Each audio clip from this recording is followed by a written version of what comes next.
Well, guys, after a sluggish first half of the season, The Walking Dead continues to disappoint with what might be its most predictable death yet. Don't change the channel, don't touch that dial. We got it all on UHF. Take out the speakers.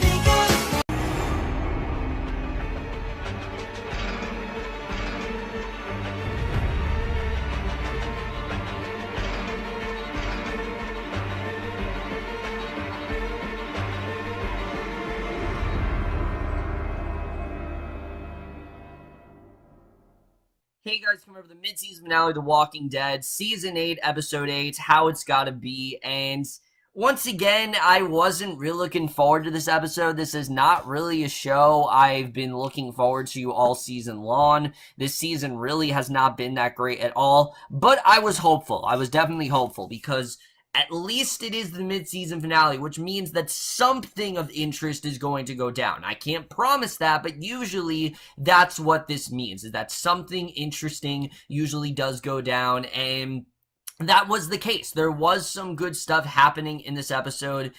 It was just way too predictable. Like, everything that happened here, well, not everything that happened. There were definitely some things that I didn't expect to happen, but especially the way the episode ended, everyone's like, oh, it's so shocking. I didn't really feel it. I kind of knew they were going to take it in this direction. This was a well-done finale, but it's nothing amazing. I didn't even think it was that great of an episode. This show has definitely seen better days, but for a season that's been so sluggish and so repetitive, this was definitely a bit more welcomed. But let's just get into this episode, because I definitely do want to talk about it.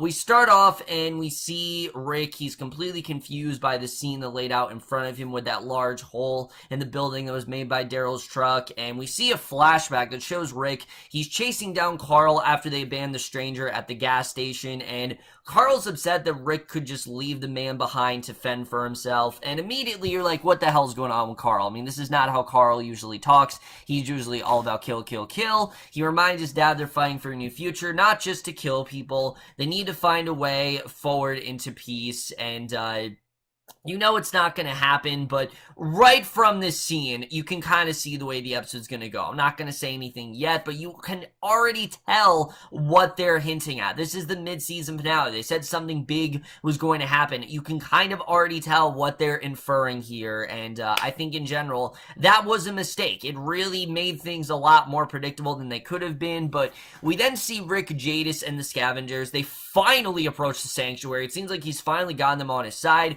There's guns drawn, some mess on the outside with walkers and piles all over the place. Rick and his allies quickly discover they've walked right into an ambush, and Carol and Jerry arrive to save Rick from the Savior's attack after the scavengers literally flee. Yeah, after 3 episodes of Rick trying to recruit the scavengers, they just leave. Literally, they leave him right then and there, and it's like, what was the point? What was the point of having that whole arc with Rick and these trash people and them treating him like shit and him still getting them on his side? I mean, there was no point in doing this. It just felt so overblown. I don't know why we even had this whole thing going on, but Carol believes the snipers got away, but Rick doesn't think so. He knows very well they're still out there, and Rick and Carol realize that the plan's ruined. Now, how Carol and Jerry got there, I have no idea. It felt so convenient, but honestly, there are so many things the show does at this point that's just convenient storytelling that I don't even bother to question it, because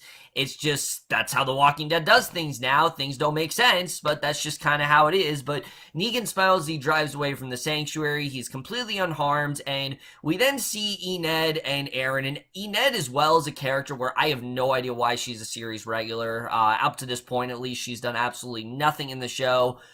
But finally, she does do something. We see they're chatting while driving, but overall, they're very solemn. Aaron remembers taking road trips like this with Eric, again, who I still don't really care about because we didn't really see much of him. He's determined to make sure that Eric died for a reason, and Enid wonders if Oceanside will actually talk to them. If they'll be able to get Oceanside on possibly, their side, and maybe get them against Negan, because, I mean, they have a genuine reason for it, and Aaron acknowledges that it's a risk, but Aaron realizes it will be difficult to convince them, and Enid takes over driving. She makes a pit stop at a distillery, and that's their whole thing going on within this episode.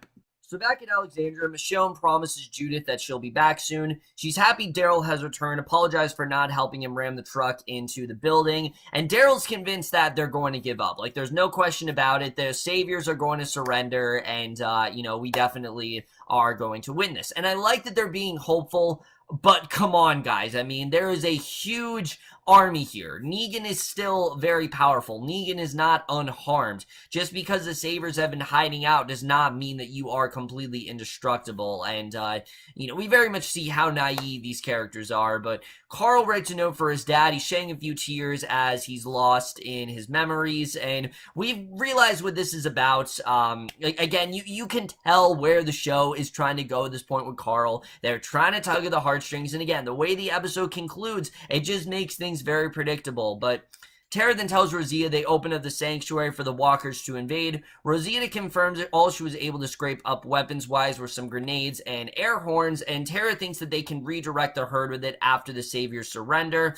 So Enid and Aaron then pull up for the night to rest after grabbing a truck from the distillery. They notice someone walking quietly up the truck. Enid shoots Natanya just out of nowhere, the leader of Oceanside, as she's about to spear Aaron, and that's really all we get of this plot. After this, there's no mention of it whatsoever. But, Natanya's dead, so, I guess they're gonna get Oceanside on their side. Now, because if you remember, they were game, but Natanya was stalling them. So, I guess in theory, this is a good idea.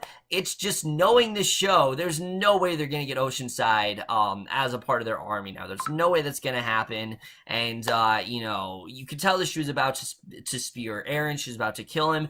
I wouldn't have cared, honestly. I've never really cared about Aaron that much as a character. Ross Marquand's a good actor, but he's just such dead weight on this show that I would not have been upset if they just killed Aaron right then and there. There were so many characters that could have died in this episode, and the direction they take, like I said, it's just probably the most easiest direction they could have taken, but it's still night. Michonne finds Carl to tell him it's time. Just then, Negan and the Saviors arrive outside Alexandria's gates, and finally, we get to see some good Negan stuff. That's been one of my biggest problems this season, that Negan has been relatively, just kind of shown here and there. They've used him very sporadically this season, and I really have wanted to see more of him. I know people don't like Jeffrey Dean Morgan in this role, but come on, it's Negan. You have to remind us this is the end goal. We need to take down this guy. This is why this guy needs to be stopped, and I don't think they've really done that very well this season. Here, though, I think they definitely made up for it. I really like what we got with Negan here. I think his stuff was definitely very strong. He uses a PA to tell them he's knocked out the lookouts. He wants everyone inside Alexander to apologize, giving him 3 minutes to open the gate. No matter what, he's going to kill Rick in front of everyone. So Rick, Carol, and Jerry drive separate cars towards Alexandria, and out of the blue, Jerry's car is broadsided, and we see over the kingdom Ezekiel's still alone. He's depressed. He hears loud bangs outside, hides just as saviors are entering his building, and Jesus and Maggie are also on the road. Maggie thinks eventually the saviors are going to surrender, and as they're driving, they notice a tree across the road. She immediately realizes it's a trap, alerts the cars behind to turn her around. It's too late, though, as the saviors are right on their tail, and Maggie and Jesus' hilltop convoy surrounded by the saviors. Jerry's tossed out of the back of the lead truck. He kneels at a large wooden crate is placed against Maggie's car, and again, I don't feel sorry for Maggie, because Maggie was the idiot who led the saviors into her compound, which was such a dumb idea to begin with. And this is what you get. This is really what you get for thinking that was actually a smart idea to try to ally with the saviors. It's like one of the dumbest plans I've ever seen on the show, and I normally would feel bad for Maggie, but because of what she did, I kind of don't. So back at Alexandria, Carl's giving orders for people to escape as Negan continues to taunt them from outside the gates, and Carl believes that they need to survive the night so that they can fight another day. They're down to 1 minute left when Carl orders everyone to leave, and Gavin addresses the kingdom. He tells them that they all belong to Negan now. Apparently, the Savers have enough people to capture all the communities at the same time, and again, this has been my problem with this season. why did you ever think that allying with the Saviors was going to be a good idea? I mean, we can see here how indestructible they are and how powerful they are. I mean, the Saviors, there's just too many of them, and all the kingdom survivors will be put to work with minimum rations, and the Saviors will move into the kingdom since the sanctuary is destroyed, and that's basically what they plan to do. They want to make Alexandria their home. So back on the road, Simon tells Maggie's people they need to give up their guns. Simon will have his men shoot Jerry if anyone tries anything. So the Hilltoppers, still seeing their cars, begin handing over their weapons, and Negan's still outside when Carl appears at the top of the wall. Negan laughs and says Carl's answering the door like a big boy, and Carl tells Negan that there are kids and families inside, but Negan says that there were also kids at the sanctuary, and we get this actually somewhat sentimental scene between Negan and Carl. We're reminded that Carl is in some ways Negan's moral compass, and this scene kind of angers me for what they do at the end of the episode, because it shows that Carl does bring out this softer side of Negan, where Negan does seem to genuinely care for Carl, because he tells Carl that nothing about this is fair, that, you know, this is just kind of the way it's gonna go, and you can tell that Negan's someone who, he's very by the book, but he's also very direct. He's telling Carl, look, you know, I've been tasked to be the leader, and, you know, no matter what happens, it's just the way it's gonna go, and Carl still believes that they can stop this, but Negan knows Rick would have killed him no matter what. No matter what happens, you know, Rick would have killed him. And Carl offers himself up to Negan, and Negan asks what he said. Carl replies that he's serious, and Negan should kill him and let the families live. You know, he's literally willing to sacrifice himself at this point, so he doesn't want to die, but sacrifice himself if it helps, and he asks Negan if this is who he wanted to be. And you can just see Negan can't do it. And again, I like seeing this. I like seeing that Negan, he's kind of shocked that Carl would actually go this far. And as Carl talks, the trucks inside exit the back, running over the Saviors' car as they go. Dwight and his team then follow the escaping Alexandrians. And Negan can't believe that Carl was just a distraction or as the Saviors to begin firing into Alexandria. Explosions are heard. Flames then leap up into the walls. And Alexandria is pretty much, it's gone. Like, it's destroyed. And I'm not upset. We've been in the same location for like 3 seasons now, so it's about time they destroy it. But Carl falls off the wall as everything inside explodes. He tosses smoke bombs behind him as he makes his way through the community, and this I did not understand. Why did they destroy Alexandria? If they wanted to, you know, get inside there and, you know, basically make it their town, why did you go destroy Alexandria? It just doesn't make any sense. But he's limping as he watches the church go up in flames. He's then knocked down when a car explodes. And at the kingdom, Gavin informs the Saviors that Ezekiel must answer for all of this. He doesn't think the people will give him up, but asks for them to cooperate anyway. So he continues saying Ezekiel broke the rules, and if they don't give him up, this standoff will move into something traumatic. He doesn't want the kids to see what's coming next, and still no one speaks. So finally he warns them that they have 5 minutes. After that, it is Negan's way, and Simon then reveals to Maggie that the kingdom is currently being taken over by the Saviors. The same thing's happening in Alexandria. Hilltop's been chosen to keep producing, calling it her lucky day. He hopes that Maggie will make things right, and again, Simon's a character that's had, like, nothing to do all season, but we're reminded how chilling and, you know, cold he really is when he explains gleefully that Eugene's leading the walkers away, and he tells her that she has a few choices. That one, Jerry can be killed and Maggie can be put in the box leaning against her car. She'll then be taken to Hilltop and killed. After that, she'll go on a spike in front of headquarters at Sanctuary. His people will then lead the walkers to Hilltop to kill them all. Or she can just turn around and go home. That will save everyone a lot of trouble if the Hilltoppers can just get back to work. Of course, that means they'll have to kill one of her people. So he kills Neil, some guy I really just had no remorse towards whatsoever. I don't give a shit about this character, but he's seated in the backseat, then demands that she'll tell him what to do next. She wants the box to use to bury Neil in, so again, we have no sort of care for Neil, so this scene really meant nothing to me whatsoever. Eugene then gets out of bed at midnight. He pours himself a drink. He lies back down, flips back off the light, and after taking a deep breath, he flips the light back on and begins to cry. And again, Eugene is just such a confusing character. 1 second he'll say this, and then 1 second he'll do this. 1 second it seems like he's on Gabriel's side, and the next second he's not. And it's not just, you know, Eugene. It's a lot of the characters this season have been written that way. And I think that's the biggest problem with this season, is that there's just been been no consistency with these characters, and Eugene is a huge example of that. But Carlton comes to as more explosions are heard. He tries to catch his breath. Houses continue to explode all around him. The town appears to be completely up in flames. And again, I don't get why they just set the town on fire. It just doesn't seem to make any logical sense whatsoever. But Tara, Rosita, Daryl, and Michonne take the blame for what's happening. They lurk in the woods. They hear vehicles approaching, and Dwight doesn't stop the cars, fully aware he's leading them into a trap. So he turns on his own people and fires, and finally, we've been waiting for this for a season, for half the season. A woman realizes Dwight's been the mole this whole time. She shoots him in the arm. Dwight gets clipped, and this was really shocking. I did not expect for Dwight to actually be outed in this episode. But again, it's a character I don't really care about. It's just some random woman.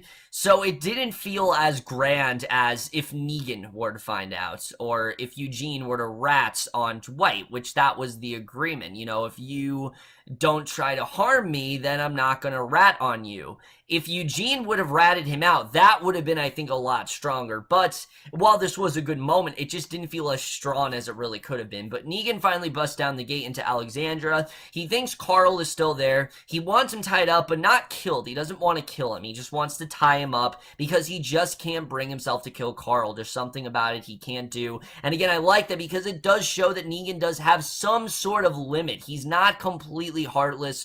Carl seems to be, I keep saying Quarrel, that's how Rick says it, Quarrel, but he seems to have this moral compass, and I actually like seeing that here. Negan heads off to Rick's house to make spaghetti. He wants Carl as soon as they find him, so Carl limps toward the edge of town. He managed to disappear when he's spotted by slipping into the sewer, and Eugene used a headlamp to check on Father Gabriel. He's going to let the doctor go. Gabriel explained that they can go out a specific gate because he made sure that guard is having massive diarrhea right now, and when Gabriel asks why, he says because he plans on sleeping tonight. So Gabriel invites him to come with them. Eugene completely declines. He drops a key to a vehicle they'll find by the gates, and basically he gives him a way of escaping. Like, this is his way of saying, get out of there, you're not safe here, and it seems that Eugene's on his side now. I wouldn't be surprised if he deviates from that in a couple episodes, because that's how the show's been lately, but I'm hoping that they stick to this, that Eugene is firmly on their side. So Ezekiel then spreads fuel. He lights it on fire, causing a big explosion. Gavin sends his men over to put out the fire as Ezekiel arrives in a bus. The Saviors chase after Ezekiel as Carol arrives. Ezekiel then locks the gate, leading himself inside with the Saviors while his people escape. He says to save them like she saved him. So Jesus then drives Maggie back to the hilltop, followed by the rest of the convoy. I mean, they didn't really have much of a choice. I don't think Maggie wanted to die, but she points out Dean, who is one of the caged Saviors, and asks for Cal's gun. She reminds Jesus the one tried to kill him, and then she shoots Dean in the face. She leaves the rest locked up. She tells him the Saviors killed one on the road, so she killed theirs. She warns Jesus they have to be ready since all the communities are under attack. She believes it'll be up to Hilltop to make the last stand, and if that's true, then they're really fucked, because, I mean, Maggie's really not been thinking rationally lately, but Dwight survives, yells out that it's over. He reminds them he played his part, making sure that they could out the back, and he then drove the convoy right up to the attack point.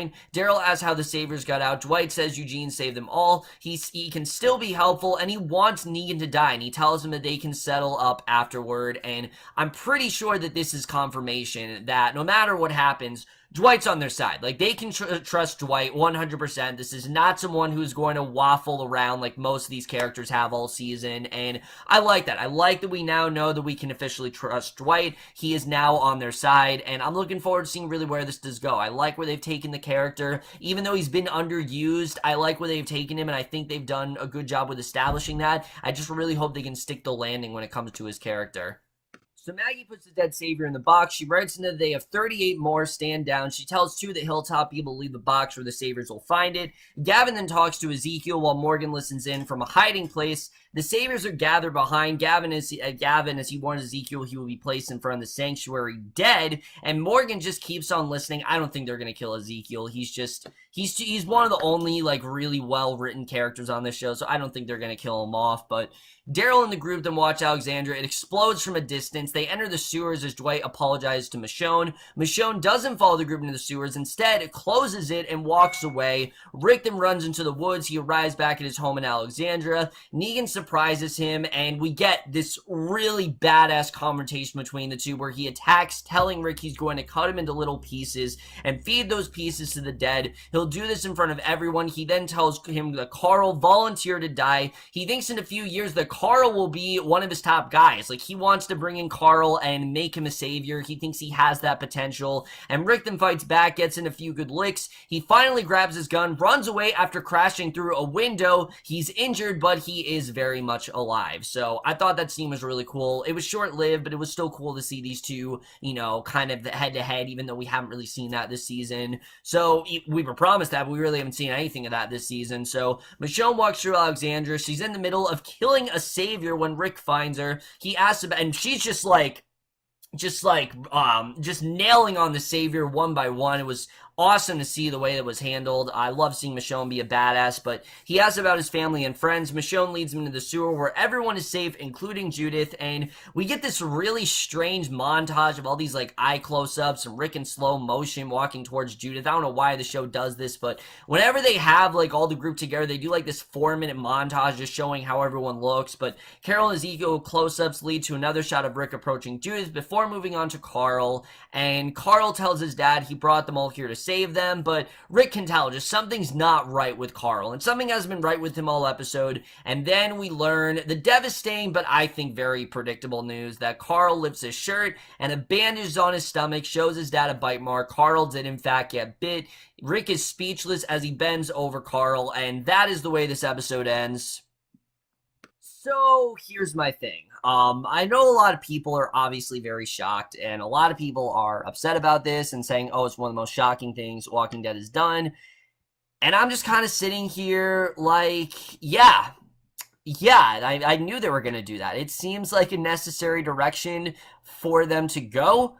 I'm not at all surprised that they took it in this direction. Honestly, I think really, you know, we've known for a while that Carl was going to be the one to die. I mean, we know how this show works. When they start focusing more on the character than usual, that's when you know it's probably that character that's going to die. Let's take the finale, for example. We had such a deep focus on, you know, the finale of season 7. We had such a deep focus on Sasha. Well, we had a feeling Sasha was going to die. Or in season 5, you know, the episode where Tyrese died, we had such a deep focus on Tyrese, we knew he was going to die. That's the same with Carl. Carl has not really had a lot to do this season. Now suddenly he does. We knew he was going to die. The second we saw that scene in the first episode, I knew for a fact they were going to kill him off when he's writing that note to Rick. We knew he was going to die. I mean, we knew Carl was going to die. There was no question about it whatsoever. So this whole shocking reveal, it just felt so underwhelming because it just seemed like the easiest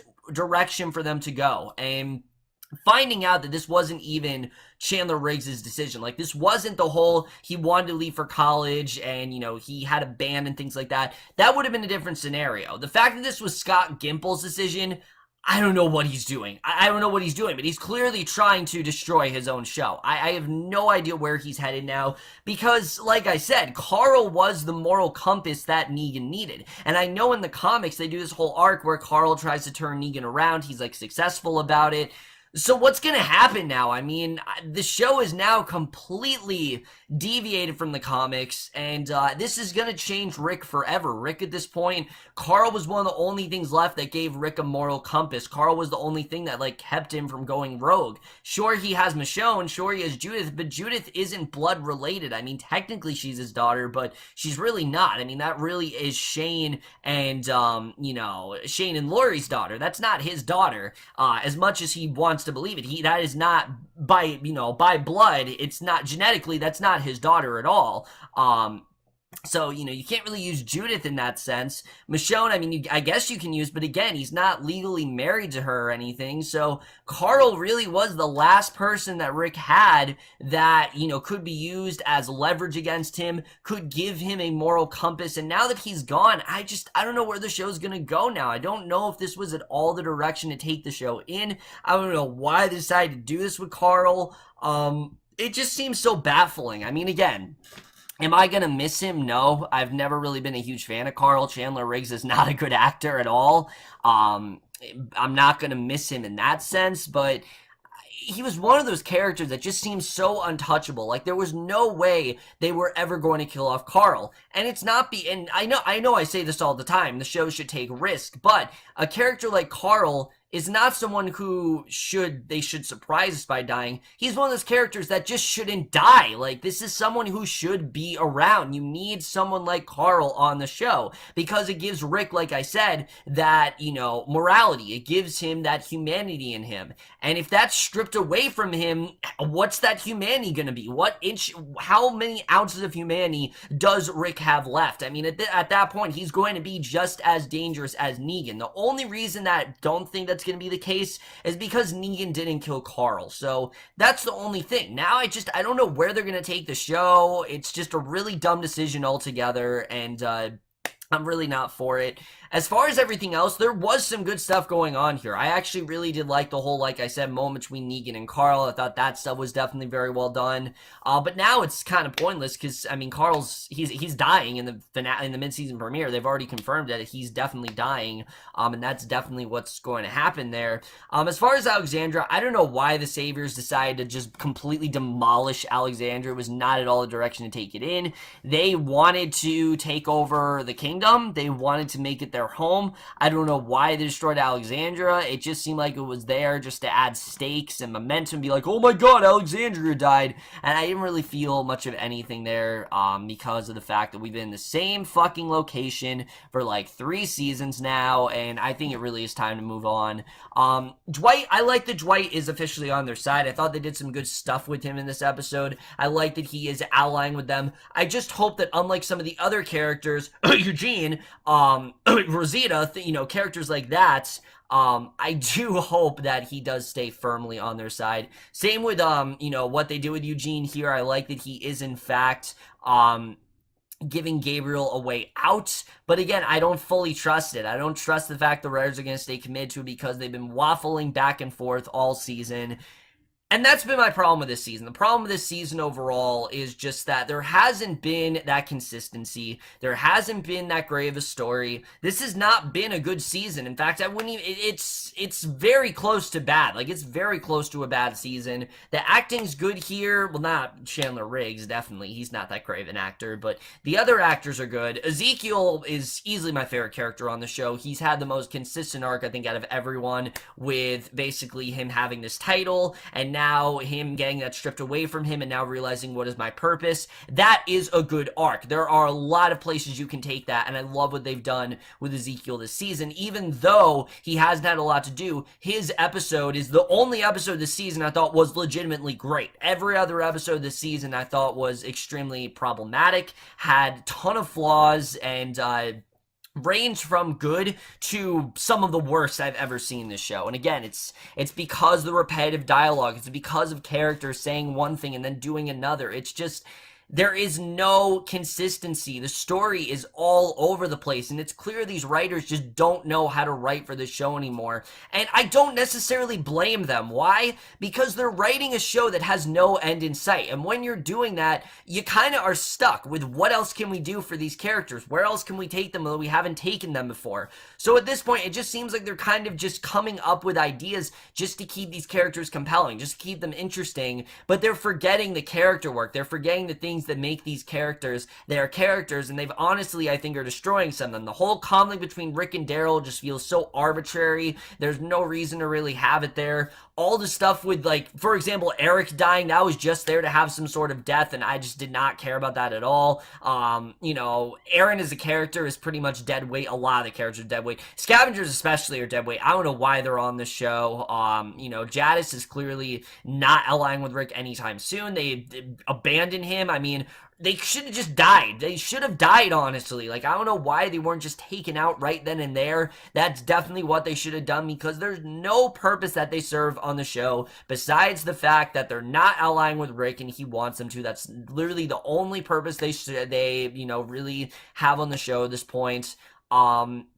Maggie's a character I really enjoyed. They kind of ruined her with the whole, I want to ally with the Saviors, which we saw this episode was a horrible idea. I don't know what she was really thinking there. It's cool to see Ened finally have something to do, but her killing the leader of Oceanside, I just don't think that's going to end well for anyone in any sense. And there's been so many characters this season that it's hard to keep track of everything that's going on. Carol has been extremely underused this season. I don't think they've used her well at all. Her stuff with Ezekiel's fine, but other than that, I don't really think they've used this character very well. Morgan's a character that's so back and forth. I mean, so many of these characters are just so back and forth. There's really no consistency there, and that's, like I said, been my biggest problem with this season.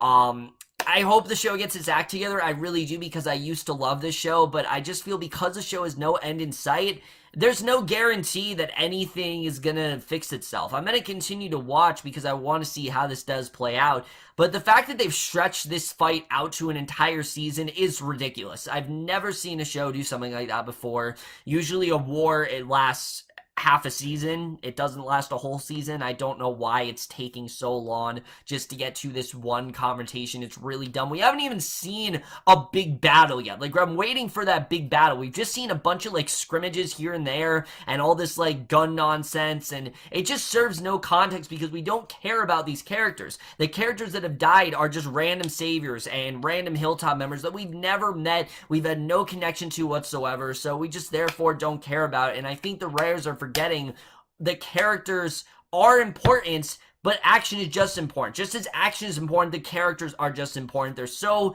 drastic with that. It's like one extreme to the other, and it's just really starting to irritate me.